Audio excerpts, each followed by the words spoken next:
Selamat pagi pemirsa, bersama saya Saskia Eva Aprilia yang akan membawakan berita aktual tentang masa era reformasi. Masa era reformasi adalah masa perubahan Orde Lama ke Orde Baru. Latar belakang terjadinya reformasi terletak pada ketidakadilan di bidang politik, sosial, dan ekonomi. Pemerintahan yang dipimpin oleh Soeharto selama 32 tahun ternyata tidak konsisten dan konsekuen dengan munculnya Orde Baru.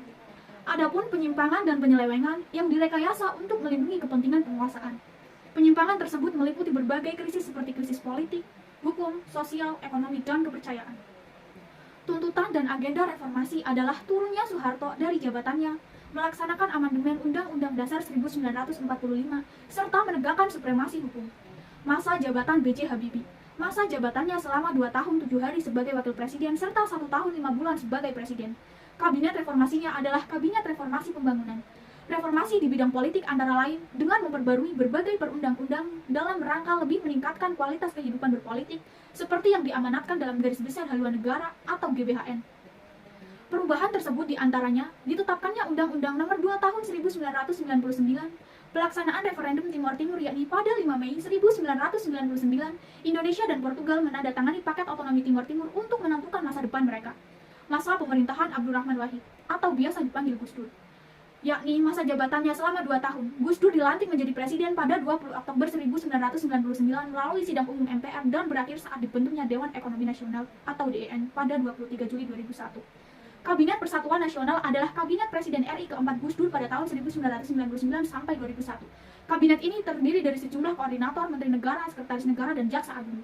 Pemerintahan Megawati. Masa jabatannya antara 2001 sampai 2004, beliau menggantikan Kiai Haji Abdurrahman Wahid sebagai presiden setelah diterapkannya MPR nomor 111 tahun 2001. Kabinet Megawati diberi nama Kabinet Gotong Royong pada tanggal 9 Agustus 2001. Kabinet tersebut mencakup tentang agenda-agenda membuktikan sikap tegas pemerintah dalam menghapus KKN, menyusun langkah untuk menyelamatkan rakyat dari krisis yang berkepanjangan. Upaya pemerintahan untuk memerangi tindak pidana korupsi tercermin dari dikeluarkannya Undang-Undang Nomor 20 Tahun 2001 tentang perubahan atas Undang-Undang Nomor 31 Tahun 1999 tentang tindak pidana korupsi atau Tipikor. Masalah disintegrasi dan kedaulatan wilayah, tidak meratanya pembangunan dan tidak adilnya pembagian hasil sumber daya alam pemerintah pusat dan daerah menjadi masalah yang berujung pada keinginan untuk melepaskan diri NKRI, terutama beberapa provinsi yang kaya akan sumber daya alam mereka. Megawati melakukan upaya-upaya untuk menyelesaikan permasalahan disintegrasi dan memperbaiki presentase pembagian hasil sumber daya alam antara pemerintah pusat dan daerah. Pemilu Indonesia 2004 adalah pemilu pertama yang memungkinkan rakyat untuk memilih presiden secara langsung. Pasangan calon presiden dan wakil presiden dipilih dalam satu paket. Pemilu 2004 dilaksanakan dengan asas super jurdil atau langsung, bebas, rahasia, jujur, dan adil. Masa pemerintahan Susilo Bambang Yudhoyono. Masa jabatannya selama 5 tahun. Susilo Bambang Yudhoyono atau disebut SBY merupakan presiden pertama yang menjadi presiden selama 5 tahun sekaligus presiden ke-6 yang menjabat pada 20 Oktober 2004 sampai 2014.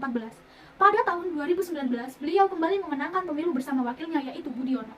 Kabinet SBY yaitu Kabinet Indonesia Bersatu 1. Kabinet ini dibentuk pada tanggal 20 Oktober 2004 dan berakhir pada 20 Oktober 2009. Dan kemudian dibentuknya Kabinet Indonesia 2 pada tanggal 21 Oktober 2009 dan dilantik setelah seharinya. Masalah disintegrasi pada pemerintahan SBY berhasil meredam berbagai konflik di Ambon, Sambi, dan Aceh. Masa pemerintahan Joko Widodo. Masa jabatannya Insinyur Haji Joko Widodo merupakan presiden ke-7 RI yang menjabat sejak 20 Oktober 2014. Joko Widodo kembali terpilih pada Pilpres 2019 hingga 2024 mendatang dengan didampingi Wapres Kiai Haji Ma'ruf Amin. Kabinetnya yaitu Kabinet Indonesia Maju. Kabinet ini tersusun dari kalangan profesional usulan partai politik pengusungan Jokowi Amin pada Pilpres 2019. Susunan ini diumumkan oleh Joko Widodo pada 23 Oktober 2019 dan resmi dilantik di hari yang sama. Demikian yang saya laporkan saat ini. Daripada hujan emas di negeri orang, lebih baik hujan batu di negeri sendiri. Saya Saskia Eva Aprilia undur diri. Selamat siang dan sampai jumpa. Audio Jungle.